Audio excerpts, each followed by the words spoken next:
محمد ابو محمد عليكم. انا كنت عايز اشرح طب نعمل ابو محمد بس.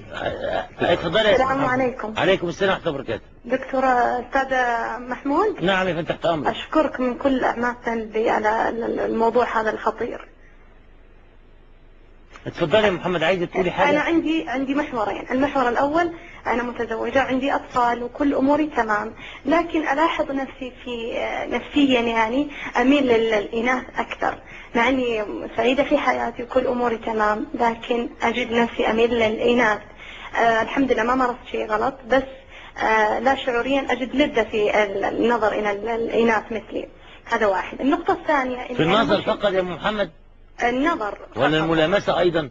ممكن إذا صار ملامسة على العشوائية ممكن، لكن انما ما عملتيش ملامسه مقصوده؟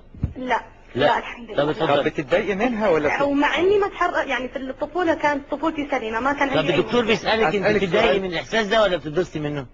والله اجد متعة. تلاقي متعة. طب اتفضلي المحور الثاني. المحور الثاني، انا مرشدة طلابية. عندي 99% من الطالبات يميلوا للحاجة هذه بشكل خطير، والحركات واللمس والتقبيل وما ادري ايه، فماني عارفة من جد.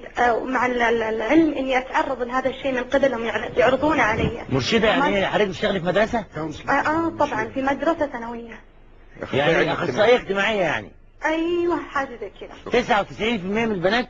99 والله 99 يميلوا لانهم يحتكوا فيا، يعني يحاولوا انه يقربوا مني، وهذا الشيء مرة